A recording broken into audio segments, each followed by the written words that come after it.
Now, the governments of Quebec, Newfoundland and Labrador, and most recently Ontario, have taken the lead in developing comprehensive poverty reduction strategies. Now, what we really need is leadership at the federal government level to engage all levels of government in the development of a comprehensive poverty reduction strategy for our country.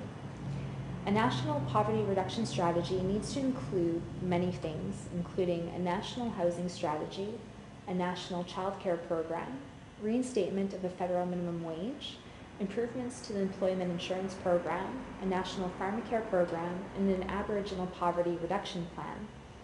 Such measures will help us to realize our goal of making poverty history in Canada. Do you support adopting a national plan for ending poverty in Canada that commits the government to achieving a specific target over 5 years into investments in an improved child tax benefit, affordable housing, early learning and childcare, and good jobs at living wages?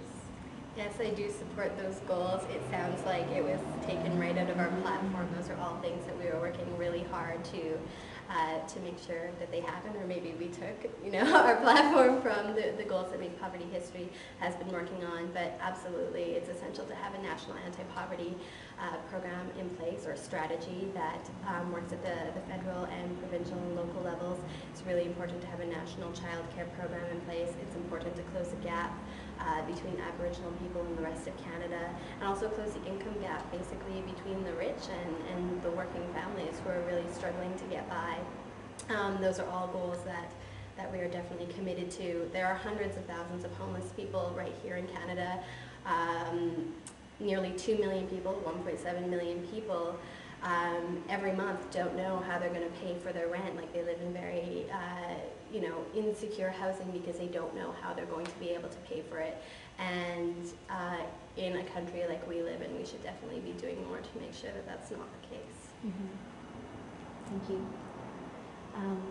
Now, you touched on this briefly, but in November of 2005, there was a comprehensive agreement reached on a plan to close the living standards gap between Aboriginal people and the rest of Canada in the historic First Ministers' meeting with Aboriginal leaders in Kelowna.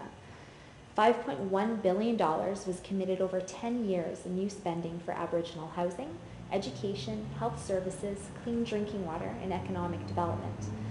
But the Conservative government has so far refused to honor this agreement.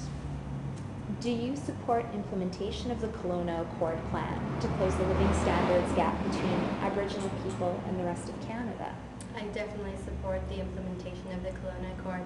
I think it's one step of many that we have to take in order to help Aboriginal people, or in order to close the gap in income and in other inequalities between Aboriginal people and other Canadians. I think it's absolutely something that has to be done. It's something that we need the federal government to commit to and do. Stephen Harper was one of only 4 leaders of countries that refused to sign the UN Rights of Indigenous Peoples bill. And I'm going to say that again, mix that up. Stephen Harper was one of only 4, Stephen Harper, in representing Canada, was one of only 4 countries' leaders. One of the other ones was George Bush, of course, who refused to sign the UN Declaration on the Rights of Indigenous People. Jack Layton and our team of New Democrats were actually able to take the wording of that bill, bring it to Parliament, and have that, and moved a motion forward to actually have that adopted by Parliament. It's absolutely, as a parliament and as a country, we have to do a lot more to make sure that we're doing what it takes to not have our First Peoples live in third world conditions. Mm-hmm. Great. Well, thank you very much. That's all my questions, but I guess I'll ask you, is there anything you'd like to add in regards to your campaign and making poverty history?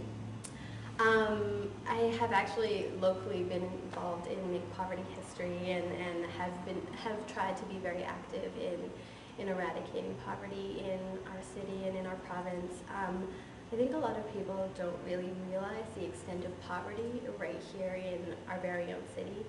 I used to volunteer in the inner city, and I think it's really important that people take the time to go and walk the streets of some of the poorest areas of our city. Even in Winnipeg South Centre, we have a lot of people living in poverty, a lot of children, and I think many Canadians would be quite shocked by our failure to make sure that every child has the right to grow up with enough food, with proper childcare, with proper access to education. I mean, even just the basic right to clean water. There's 1,700 communities in Canada right now who don't have access to clean water. And you know, as people living in Winnipeg South Centre, we can turn on our tap anytime we want. I'm sure many people use Brita filters or even drink bottled water, which is very bad for the environment. And don't even think that there are many, many Canadians that don't have that kind of basic human rights. So I would just really urge people to take the time to open their eyes and look around them at what's going on right here in our very own city. And I think once you do that, you can't go back. You can't ignore what's going on and just try and like shove it under the rug. We have to do what it takes locally and internationally to make a difference. I mean, right now, half of the world's population is living on less than $2 a day. To me, that's completely unbelievable.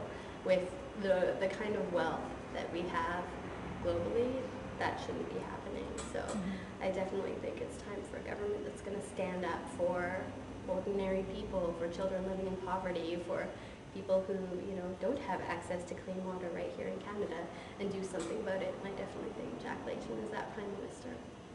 Great. Thank you very much. Thank you very much.